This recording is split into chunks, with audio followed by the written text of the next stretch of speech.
आपण बनवणार आहोत अतिशय मऊ दाणेदार आणि अगदी तोंडात टाकताच विरघळणारी रवा नारळाची बर्फी। घरामध्ये कोणतीही पूजा असो किंवा कोणताही सण उत्सव गोडधोड बनवायचं म्हटलं की काय बनवावं हा प्रश्न पडतोच। मग अशा वेळेला ना ही अतिशय चविष्ट बर्फी तुम्ही नक्की बनवू शकता।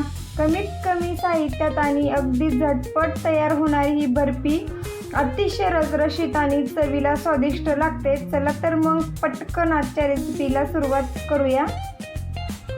इथे एक वाटी घेतलेली आहे आणि ह्या वाटीने एक वाटी रवा घ्यायचा आहे। रवा स्वच्छ पाहून घ्यायचा, त्यामध्ये आळी जाळी वगैरे आहे की नाही।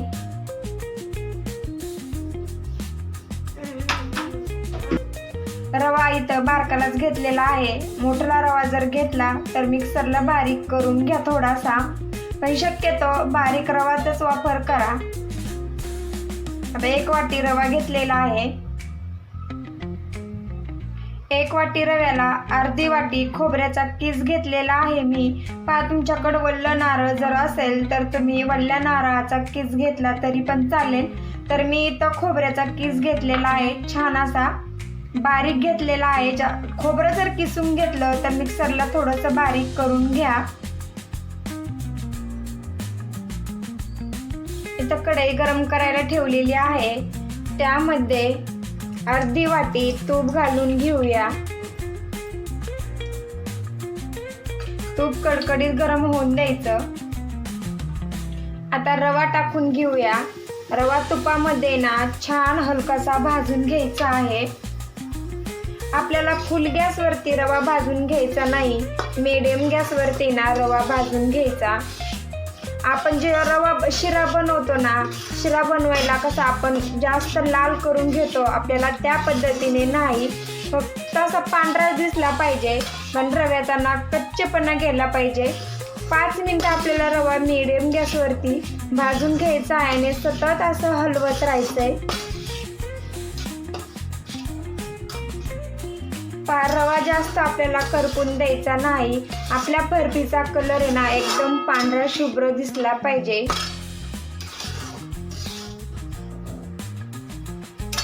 रवा छान असा फुललेला आहे आणि छान असा खमंग भाजलेला सुद्धा आहे। आता यामध्ये आपण खोबऱ्याचा किस घालून घेऊया। आता खोबऱ्याचा किस सुद्धा आपल्याला रव्यासोबत आहे ना थोडासा कच्चेपणा जाईपर्यंत मीडियम गॅसवरती भाजूनच घ्यायचा आहे।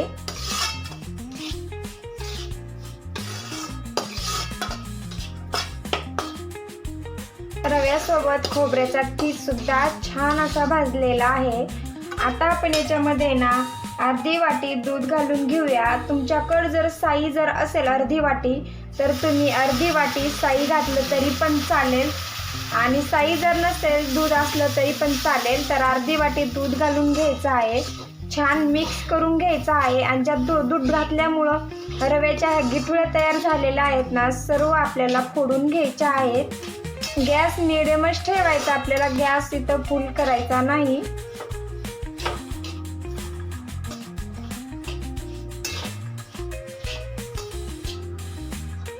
आता थोड्या वेळासाठी ना आपण हे बाजूला ठेवून घेऊया।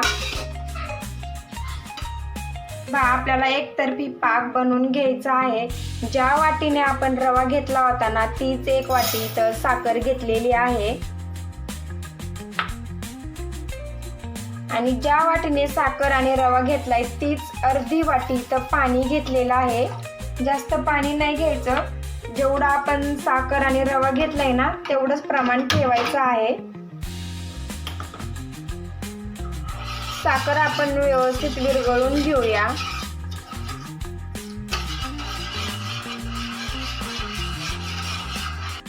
अधूनमधून चेक करत राहायचंय आपला पाक इथं तयार झालाय का नाही। अशा पद्धतीने बोटावर घेऊन पाहायचं, हाताला असं चिकट लागलं ना म्हणायचं आपला पाक तयार झालाय, पण आणखीन झालेलं नाही। 1 मिनिट आणखीन मी शिजून घेणार आहे। आपल्याला पाकामध्येच ना विलायची घालायची आहे। 1 चमचा मी विलायची पावडर टाकून घेणार आहे। मी साखर आणि विलायची बारीक मिक्सरमध्ये बारीक एकत्र केलेली आहे।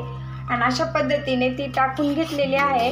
आपण जास्त बनवून आहे ना भरणीमध्ये भरून पण ठेवू शकतो बरं का.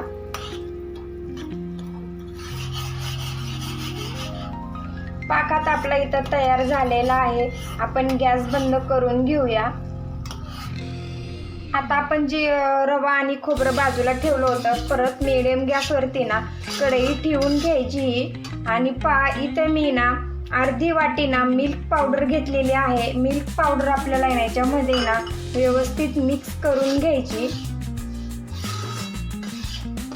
मिल्क पावडर घातल्याने ना आपल्या बर्फीला ना टेक्स्चर खूप छान येतं आणि जी विकतची बर्फी असते ना चवीला तशीच लागते. आता छान मिल्क पावडर मिक्स करून घेतलेली आहे. आता विलायची मी पाकामध्येच टाकलेली आहे. तुम्ही पाकामध्ये न टाकता तुम्ही याच्यामध्ये टाकली तरी पण चालेल.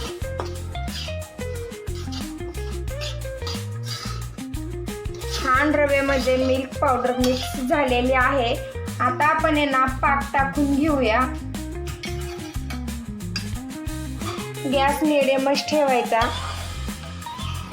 आणि मिडियम गॅसवरती ना सतत हलवत राहायचंय. आता एकजीव होईपर्यंत आपल्याला हे छान मिक्स करून घ्यायचं आहे.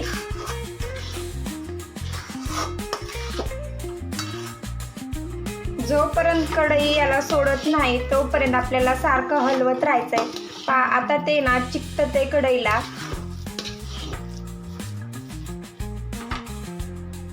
आता ना रक्षाबंधन आलेला आहे जवळच. रक्षाबंधनसाठी तुम्ही असं स्वीट जर घरच्या घरी जर बनवलं ना खूप स्वादिष्ट लागतं खायला.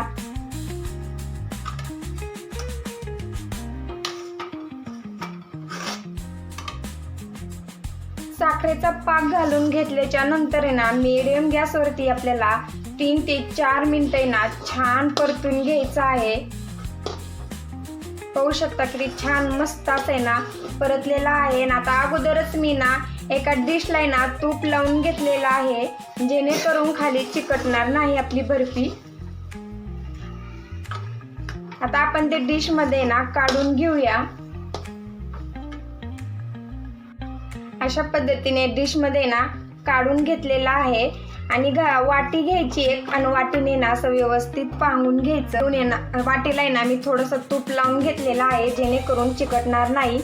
आणि अशा पद्धतीने ना व्यवस्थित चौकून पांगून घ्यायचंय. छान व्यवस्थित सेट करून झालेला आहे. त्यावरती ना आपण आता काजू बदामाचे काप टाकून घेऊया. आता 2 तासासाठी ना आपल्याला हे सेट करायला ठेवायचं आहे. पण तुम्हाला जर लवकर जर हे करायचं जर असेल तर फ्रीजमध्ये ना 1 तास ठेवलं तरी पण चालेल. आता मी नाही तर 1 तास फ्रीजमध्ये ठेवणार आहे. 1 तासभर मी फ्रीजमध्ये ना सेट व्हायला ठेवलेला आहे. छान असं आपलं हे सेट झालेलं आहे. त्यावरती ना थोडंसं डेकोरेशनसाठी मी खोबऱ्याचा किस अशा पद्धतीने ना टाकून घेणार आहे. आणि आता याला हव्या त्या आकाराच्या ना आपण कट करून घेऊ शकतो.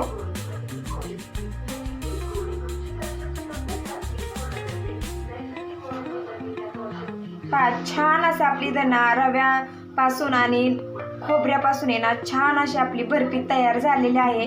पाहू शकता किती मस्त सेट झालेली आहे.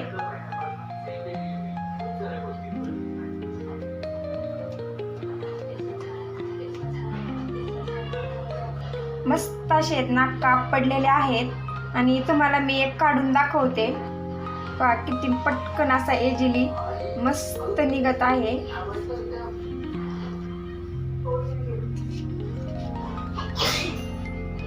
पहा मस्त अशी आपली ना रव्यापासून आणि खोबऱ्यापासून मस्त अशी बर्फी तयार झालेली आहे.